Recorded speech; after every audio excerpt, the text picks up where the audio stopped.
Many Odessans have come together to file a lawsuit against the owners of Permian Basin containers.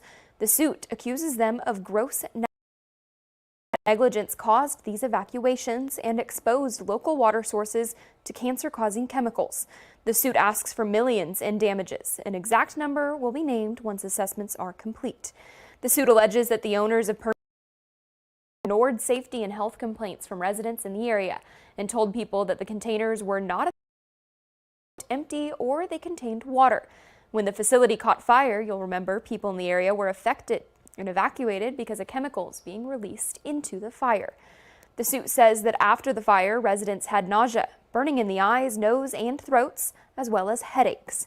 A news release from the attorney's office representing the Odessans outlines the different environmental factors that led to the filing, saying at least 2 residents found a foul-smelling brown sludge coming out of their faucets and water lines. And when that was tested, it had carcinogenic compounds in it. According to the news release, attorneys expect more plaintiffs will come forward, become more prominent. You can read about the suit in more detail on FirstAlert7.com. And multiple businesses were affected by a water line break in Odessa earlier today. According to the city, the break happened at 8th and Meadow. Here's a map of the area that was impacted. The city says businesses nearby might have experienced low or no water pressure. According to officials, it's a slow leak and they're working on fixing it. The latest update we have was 5 hours ago from the city, and they said that while crews have isolated the break, they discovered that it involves 2 intersecting lines, and because of that, the repairs will take longer than the city originally thought. And yellow Odessa Strong flags were put up at Memorial Garden Park this morning. The flags will be there all week long as the anniversary of the deadly August 31st, 2019 mass shooting is this Saturday. Before that, the Bright Star Memorial honoring the victims of the shooting will be lit up on the UTBB campus. That's happening Thursday at 8 p.m. and the First Alert 7 team will be there to provide coverage of the memorial.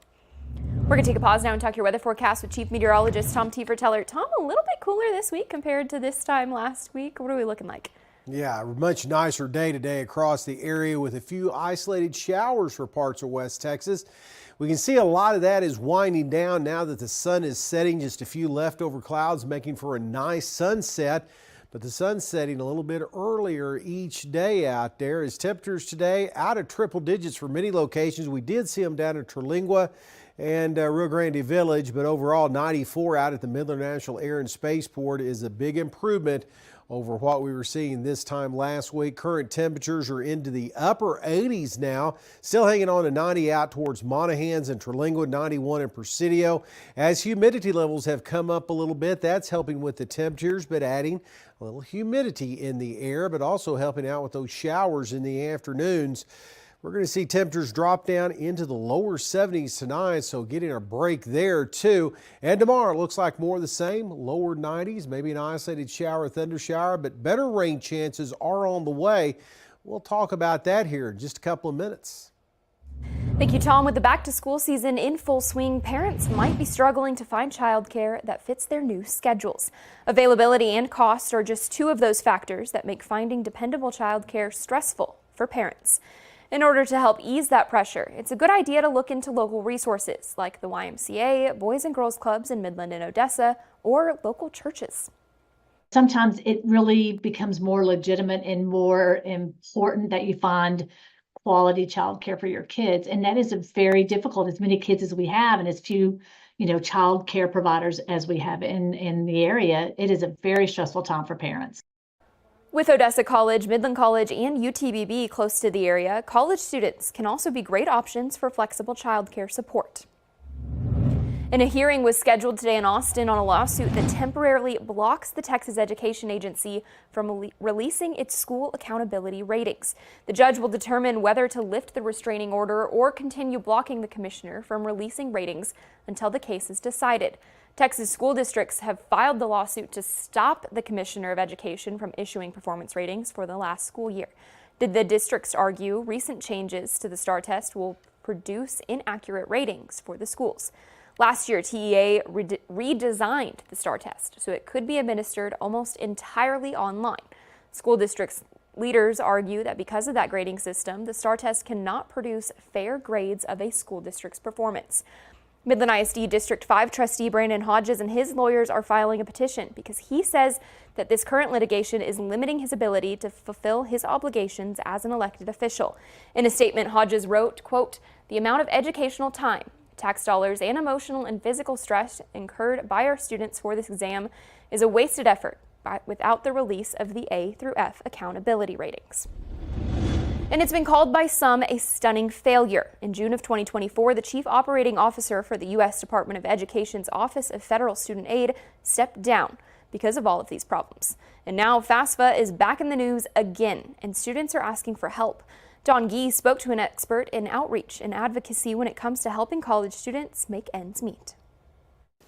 The FAFSA Simplification Act has been anything but simple, unfortunately.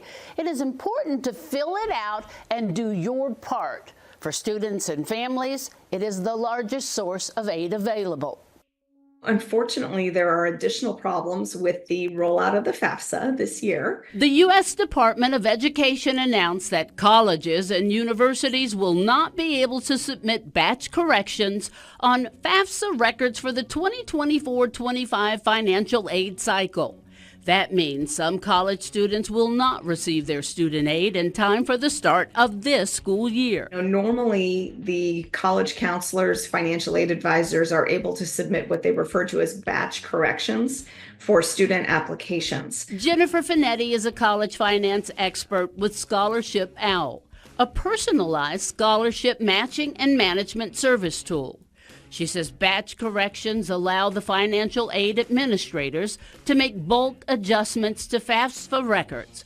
It's routine and critical to get funds out on time. There has not been much that has been normal since the FAFSA Simplification Act brought with it a lot of changes and what they thought would be a streamlined process. What this means is that each financial aid officer needs to submit corrections one by one for every single student that requires corrections. In a year where there may be more corrections needed than ever before. What this means is it's going to be extra work for each financial aid counselor. And the most critical issue is that financial aid disbursement will be delayed. What are the consequences? It's really just kind of unknown how bad this impact will be and how long it will take for money to be dispersed. This is money that not only were students counting on to receive on time as the school year is about to begin, but also the colleges themselves were expecting this money and they need it to be able to advance their programs. Finetti stresses to students, do not rush out. Your funds from FAFSA may be in limbo at the time. When you graduate, the last thing you want to do is worry about debt, right? And for the vast majority, it takes over 20 years for them to pay off their student loans. The problems don't just start at school this fall. They're still concerned about next year's FAFSA, which is supposed to open October 1st. Believes most colleges and universities will enroll in classes assuming their financial aid will be coming before too long. She also stresses it's scholarships. You should look for scholarships all the way up to your junior year of college. Finetti also believes it is a good thing to work as much as pay for your schooling. It will also give you something to put on your resume for when you graduate. October 1st, the FAFSA will open for However, there is no way to say if it will be working. Reach out to help. Helping you make ends meet, I'm Dawn G. Texas, the Midland Education Foundation got a $100,000 Endeavor Energy Resources. The Midland Education Foundation supports Midland ISD with several programs. The district says that this fund the MISD Leadership Summit, the annual convocation at the beginning of each school year, and grants for great ideas, a program that provides assistance for innovative classroom. Let's talk some local sports now, because guess what? High school football is back. Games start early. The Odessa Broncos get the season started on Live Stadium. Odessa is under new leadership with first-year head coach Eric Hartman. Odessa High School graduating the class on Hartman played quarterback, the starter in 91 and 92. He says he's happy return to Ratliff Stadium with the 2024 Broncos. To step on the field at Ratliff again, being here in 2000, then to be in the capacity I know I'm going to have butterflies just like I'm going to be playing. A bunch of the we have that are new have come in. I got butterflies like I'm playing. I said, yeah, this is the coaching part of it. And I'm being the head coach now. Decade since the Odessa Broncos last made playoffs, but Eric Hartman says playoff remains. Kickoff against Amarillo is this Thursday at 7 o'clock. The Permian Panthers will open up the 2024 season at Ratliff Stadium when Plano comes to town. Permian finished a scrimmage in Abilene last week with his team and addressed the fact that the regular days away. Just the looks on our face. The team, we do our 2 words, and we start our install, and it's game week, and you can just see. So everybody's excited. Again, that's Friday night, and that'll be at 7 o'clock. And the defending Lone Star Conference champion UTBB will open their season this weekend when Mexico into town. Chris McCulloch isn't riding high after the success last season. His focus is strictly on 2024.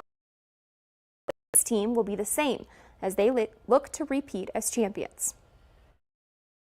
Why you don't see a lot of teams go back to back, right? The Kansas City Chiefs just did it, but right, because that sense of entitlement creeps up in young minds. So you have to get is the past.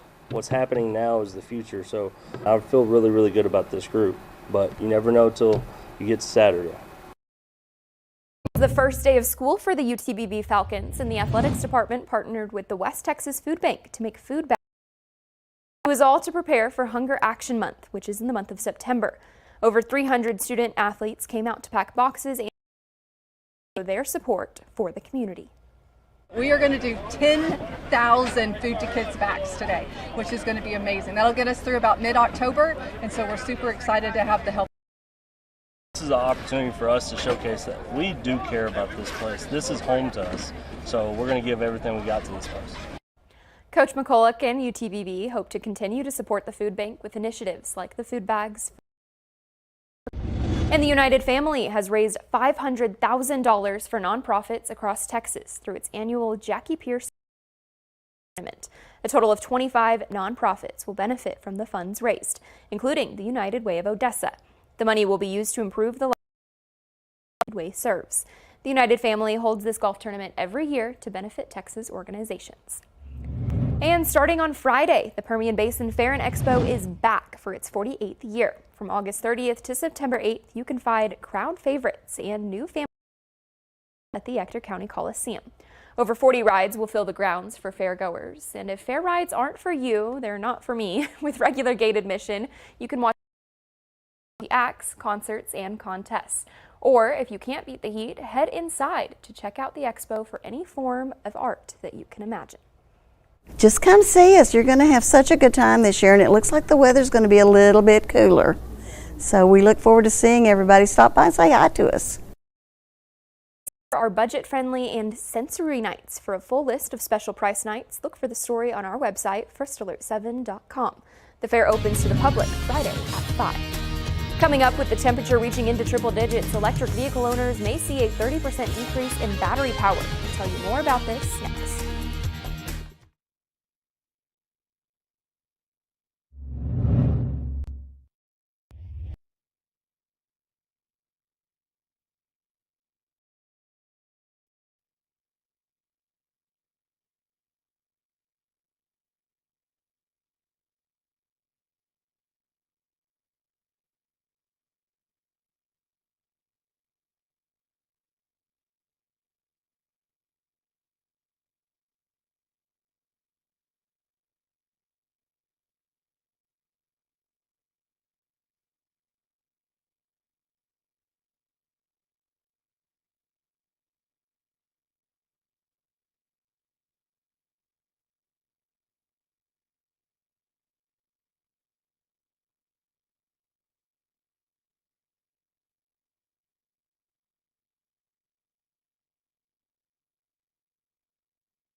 This red hot summer that we're experiencing and electric vehicles don't seem to be going hand in hand. With the temperature reaching into triple digits, electric vehicle owners might see a 30% decrease in their battery power.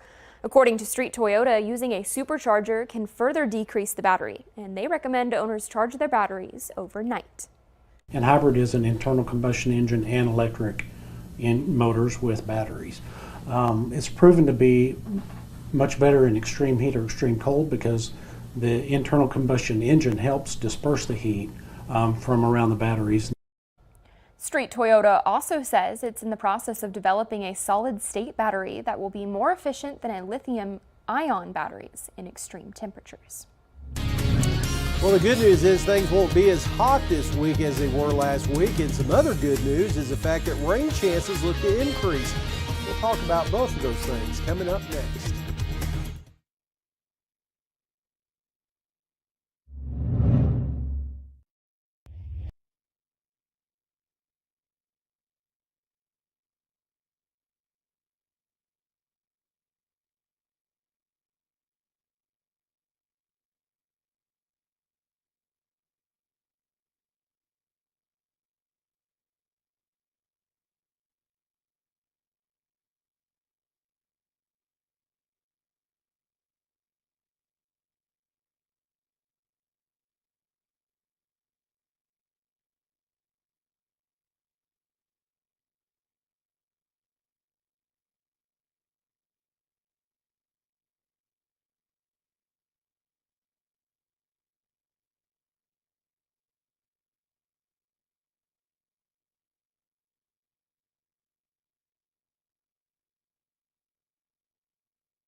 Now, from the First Alert 7 Weather Center, here's Chief Meteorologist Tom Tiefertiller. Well, taking a look at the satellite and radar view, things are quieting down. We had a few showers a little bit earlier pop up in some daytime heating with the clouds, but a lot of that is gone. We'll probably see a repeat performance of all this coming up tomorrow and into Wednesday. Then as a cold front approaches, some bigger changes. Right now, temperatures, who can argue with this? Very comfortable evening out there with temperatures into the upper 80s, still hanging on to some 90s. Monahans in along the Rio Grande at the present time, but overall, though, a much improved day. Now, we have this disturbance across portions of the Texas Gulf Coast. That is moving inland, and that is bringing a few showers back to the forecast coming up tomorrow. Also, we had a good plume of moisture right off the Pacific affecting parts of West Texas. So both those factors are going to be in place tomorrow. So we're going to throw in some isolated showers, maybe a rumble of thunder in there too. We're waiting on this whole storm system to kind of gel and move across to our north. And as that happens later this week, it's going to swing a front through, and that is going to bring some bigger changes to our forecast. But as you can see, once we lose the sun, a lot of the thunder shower activity really winds down, and that's the case. Still some stuff, though, moving across portions of New Mexico here, but it is on a downward trend right now.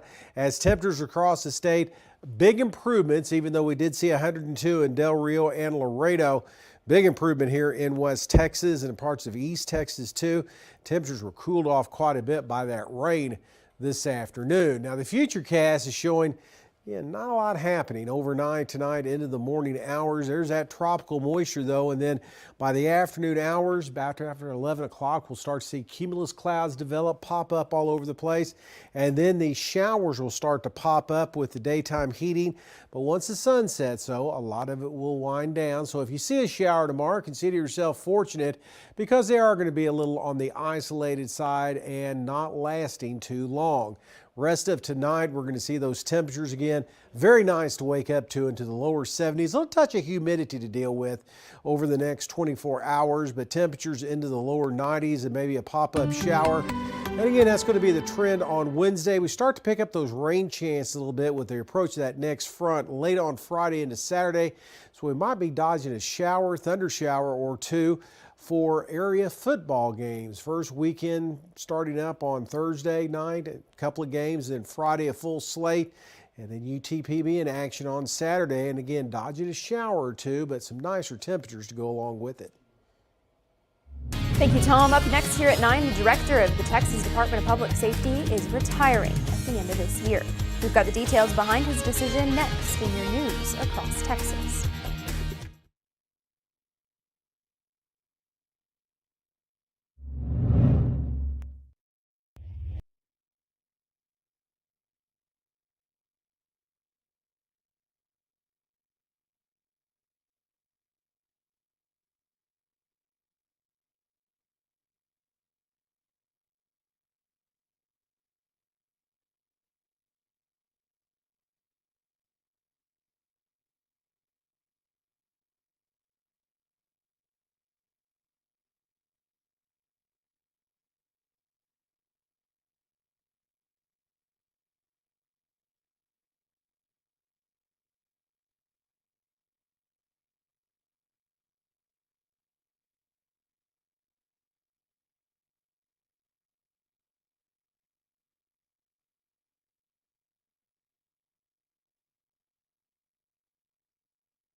Some state news for you now. Texas Department of Public Safety Director Steve McGraw says that he's retiring at the end of the year. McGraw has been the director of the agency since 2009 and announced the news during a graduation ceremony, saying he was wanting to retire sooner, but he felt that he had to complete a few milestones. We're going to start our largest class and have 3 classes going. We'll hire over 600 troopers, high quality troopers, before the biennium is over with. That's huge, and it's something important to do because one of the milestones or challenges we were given by the governor and the legislature was how do we increase staffing at the department. McGraw's retirement is effective at the end of the year. He's been in law enforcement for nearly 50 years, dating back to the 1970s.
Well, looking at that First Alert 7 10-day forecast, again, a cooler week on the way as we'll see temperatures lower 90s and then transition into the upper 80s coming up this weekend, all thanks to a cool front that could start to increase rain chances late this week and early this weekend. So we need to keep that in mind for any outdoor plans coming up, area football games and everything else coming up this weekend.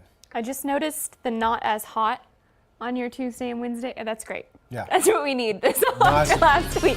Thanks for joining us for First Alert News at 9 on the CW. We've got more news coming up tonight at 10.